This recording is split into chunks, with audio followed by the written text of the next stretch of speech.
Ang tatlong dahilan bakit nagpapatuloy tayo sa paggawa ng mali kahit na alam na natin na ito ay mali. Number one, because we deny the good.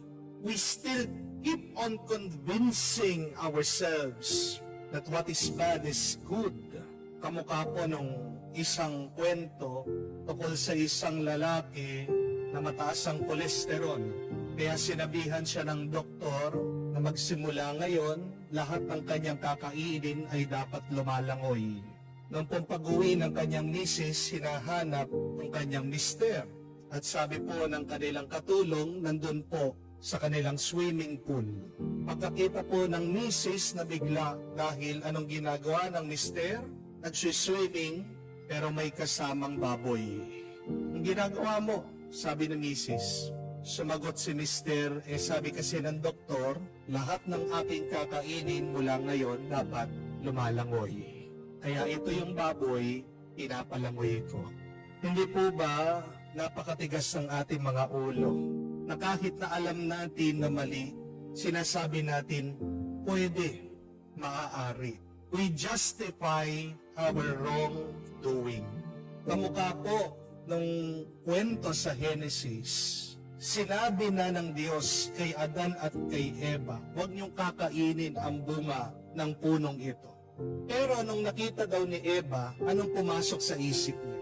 Na yung bunga, hindi naman mukhang masama. It seemed good and pleasant to eat. Tingnan niyo po. Kinumbinsi niya, sinabihan niya ang kanyang sarili, pwede naman, maaari. Hindi ba madalas ginagawa natin yan sa ating sarili? Kaya paulit-ulit tayo sa paggawa ng kasalanan.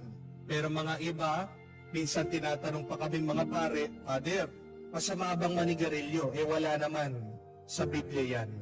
Meron pa mga iba, sinasabi nila, jokingly, nagbibiro. Kaya nga ako'y naninigarilyo dahil iniinsensuhan ko ang aking kaluluwa, ang aking espiritu. Pero mga iba, kahit na alam nila na napapasama sila sa sugal, sinasabi nila kaya sila'y nakikipagsugalan because it is the lesser evil. Libangan lang naman. Kesa sila ay mag-drugs, magnakaw o pumatay ng tao, walang masama sa pagkikipagsugalan. But if we can choose the lesser evil, can't we choose the greater good? Amen? Bakit palagi yung kakaunting masama yung pinipili natin? Kung meron naman tayong pwedeng piliin na mas mabuti. That is one reason why we keep on continuing going back to sinning. Because we convince ourselves what is bad is not actually bad. It is good. But secondly, bad company. Mga masasamang kaibigan, masasamang kasama. Sabi po ng Biblia, bad company corrupts. Napapasama tayo dahil sa impluensya ng ibang tao. Hindi ibig sabihin na ginagawa ng iba, nagiging tama na. Amen?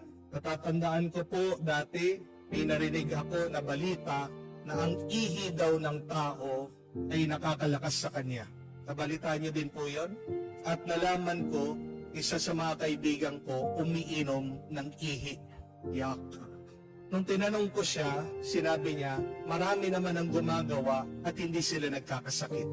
Hindi ibig sabihin na pag marami ang gumagawa, nagiging tama na ang mali.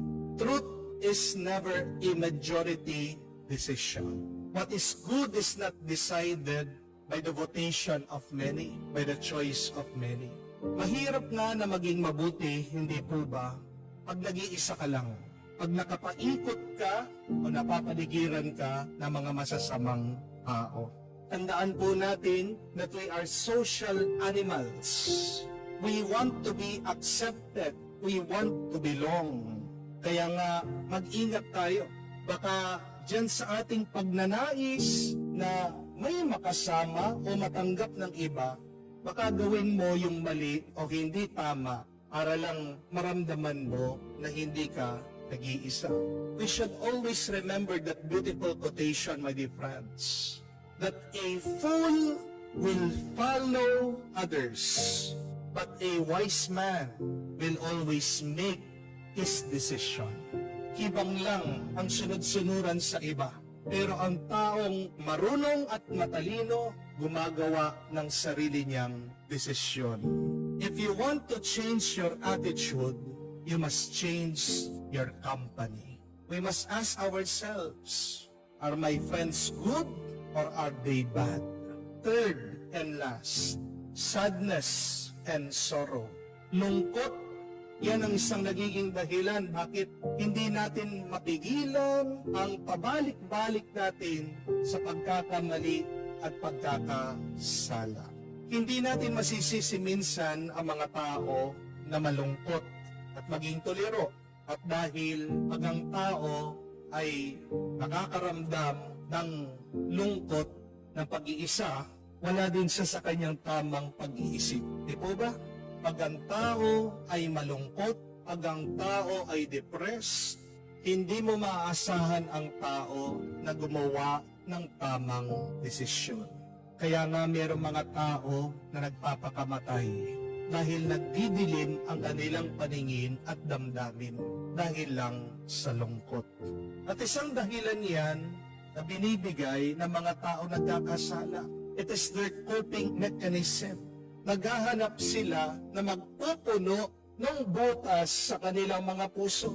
Oo nga naman, kung nakalayo ka sa iyong basis, nagtatrabaho ka sa ibang bansa, may pangangailangan din ng iyong pangangatawan.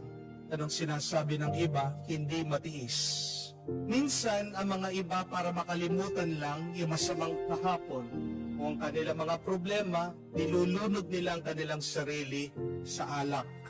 Minsan din, kung papansinin niyo po, ang mga chismosa, sila madalas yung mga taong hindi masaya sa kanilang buhay. Ang mga chismosa, inggitera. Amen?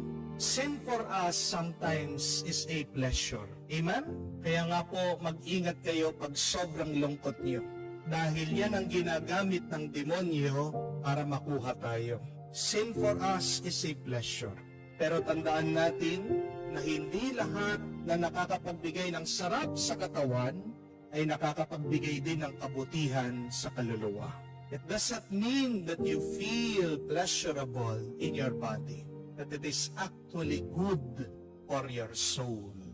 Piliin natin yung pagbibigay ng gaan sa iyong katawan, pero magbibigay din ng tuwa at galak sa iyong kaluluwa. Hindi niyo po mapapansin pagkatapos mong guminhawa sa ginawa mong kasalanan, meron din feeling of guilt o pagsisisi. Yan ay sinyalis ng iyong ginawa ay hindi talaga tama. Mga kapatid, we are reminded that it is good to know our weakness to change. Kung gusto mong magbago, alamin mo kung saan ka mahina. Hindi po ba? Kung alam mo kung saan ka mahina, pwede mong umpisahan doon ang pagiging mas mabuti, mas tapat at mas banal. But again, I remind you that knowledge is not enough to live a good and holy life. What is really needed is a knowledge of the love of God for us. Oo, hindi sapat yung alam mo kung ano yung mabuti at masama para maging mabuti ka. Ang mas kailangan natin ay yung malaman mo kung gaano ka kamahal ng Diyos.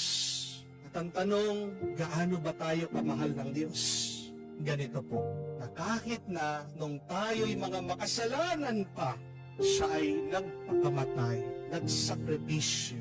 Binigay niya ang buhay niya para sa atin, para hindi tayo makuha ng masama at mamatay.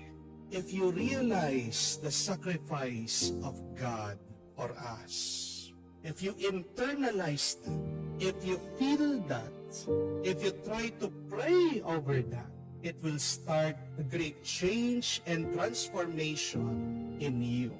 It will motivate you to change, to leave sin, and to go back to God. Oo nga naman, kung naranasan mo kung gaano kahirap ang pagtatanim. At pag kumakain ka na, hindi mo sasayangin yung pinakamaliit na butil. Hindi po ba? Pero bakit meron sa atin at marami sa atin kayang sayangin? Sobrang daming pagkain kasi hindi mo pinaghirapan. Kung alam mo kung gaano kahirap ang isang bagay, iingatan mo yan. Ganyan din po sa mga bata.